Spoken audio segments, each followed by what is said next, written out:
Ready? I guess so. Hello, everybody, and welcome to another episode of Swedish girl in New York. Please cut that out. Nah, I liked it. I love that. Episode is called Dos. The Big City of Dreams. Ophelia, how is New York? New York treating is okay. Yeah? What's been happening? You know what? New York is like a roller coaster for me. Like very much highs, very much lows. But that's why I love it. Can't complain. You know, it's crazy because like a lot of people think that like you are probably living your best life here in New York, right?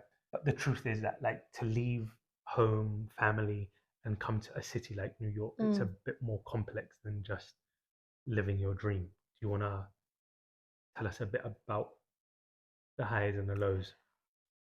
Well, I think to be able to survive in New York, I think you have to have a little special mentality. You know what I'm saying? Yeah. Either you love it or you hate it. I feel like either like New York is definitely not for you or you don't want to be anywhere else. And I think you have to just have a very strong personality and know yourself to be able to survive here and know what do you like, what do you don't like. Like you can't be persuaded. You know what I'm saying? When I first came You need to here, know yourself.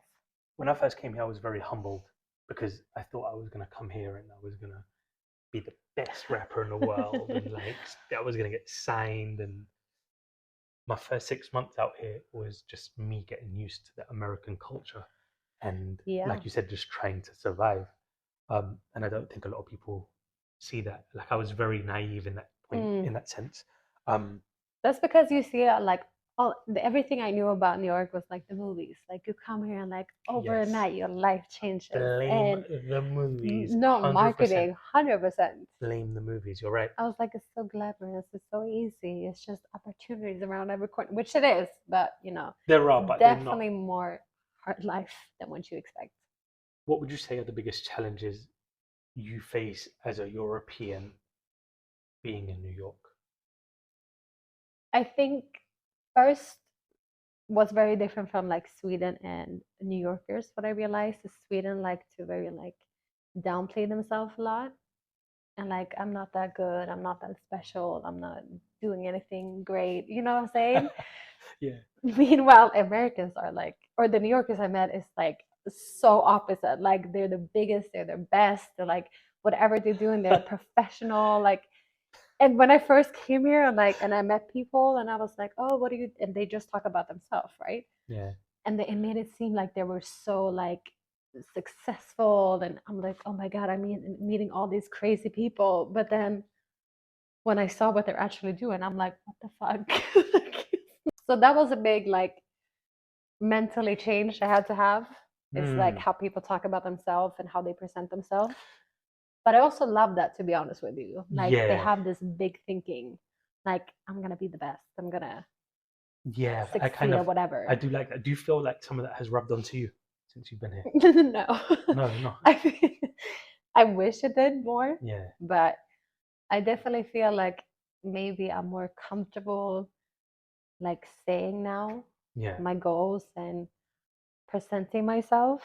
Because in Sweden I was like, I didn't really want to tell people I sang, and like, because I felt like people just didn't see me that way. But when I came here I could be like Ophelia the artist. I could really step into my true self in a way. Do you have a lot of friends out here? No. Okay. Honestly, like they come and they go because I've been here for a while and all the people I met has been international, and it's so hard to stay. So like they're here for a year and then they go back home, and then new people come and you have to make new friends. Do you have any New Yorker friends? Rick, yeah. Rick. Yeah. Yeah, Rick's a New Yorker. He's right? He's definitely is. like a. Only wears black, you know. He's definitely a New Yorker, man. Do you think that it's, and I mean this in a nice way, do you think it's easy to make friends here in New York? Yeah. Yeah, I would say so. Or like not like deep friends, maybe like not deep friends, but you can have a lot of like, acquaintances. Acquaintances, yeah, okay. Yeah. that makes sense. I don't know. But yeah, that makes a How lot do of you sense. feel? Yeah, I feel like a lot of my friends that I have here in New York are from music. They're Hmm. from Yeah. my what I'm working in, what I do for a living. I do have friends here. I've been here so long. Like I do have friends that are not involved in music. Um, they're not like deep relationships. But I'm I also a get very it. Yeah. like private person. I'm like not the type of But you person that know needs a what? lot of I friends. think it's very different between you and me because we work in music and I spend like almost all of my time in a studio by myself or with Rick. Yeah, yeah.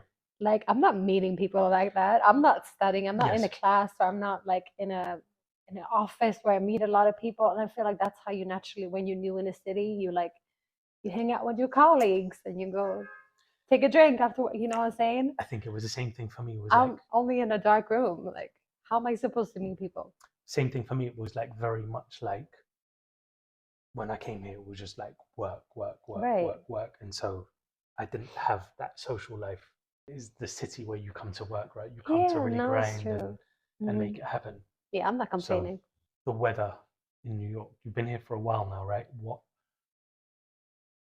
your favorite season Always fall. in Because New it's my York? Yeah, birthday. really? Okay. Yeah, I'm a Virgo.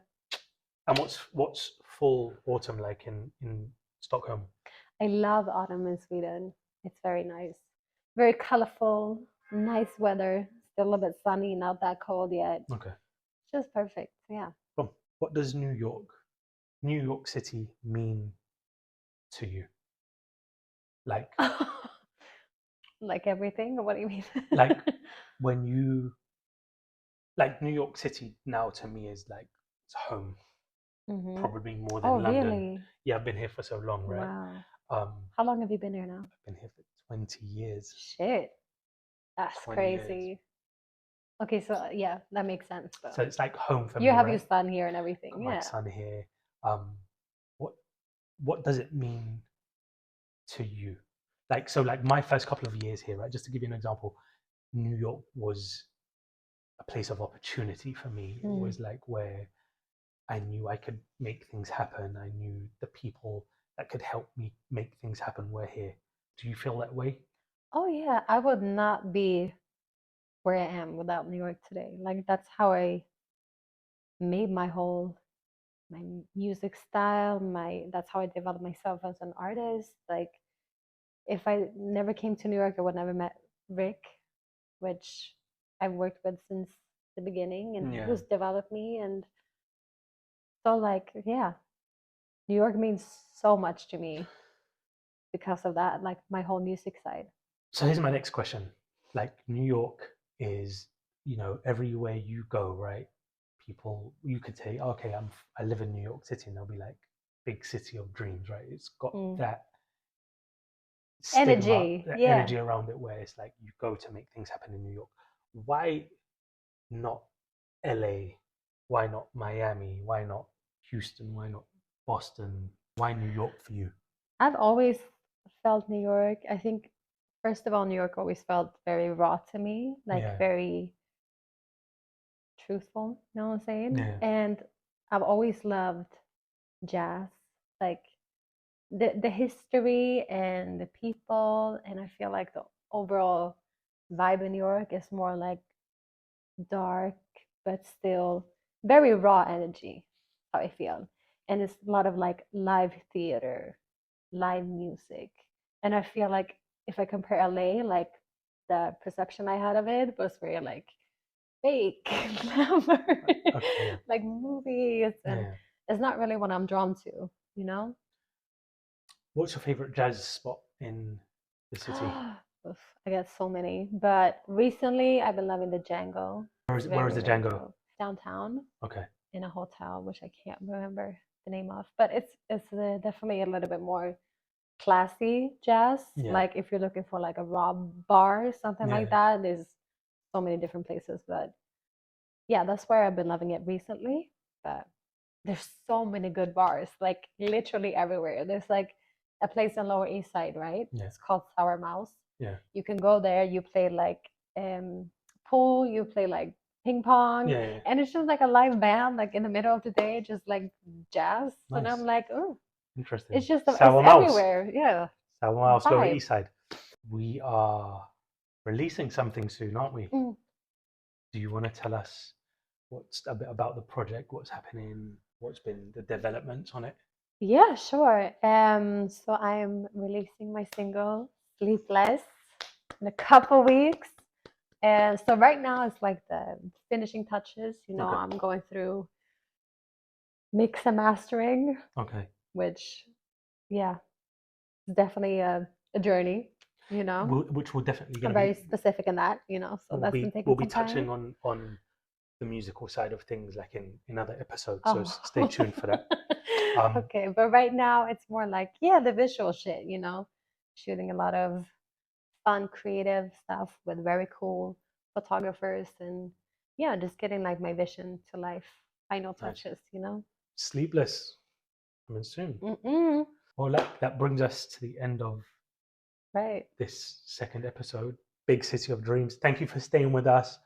Thank you for tuning in. Please like, comment, subscribe Mm-mm. below, and we will be hitting you weekly with immigration stories from us. Sleepless coming soon, yeah? Thank you. Peace out. Peace.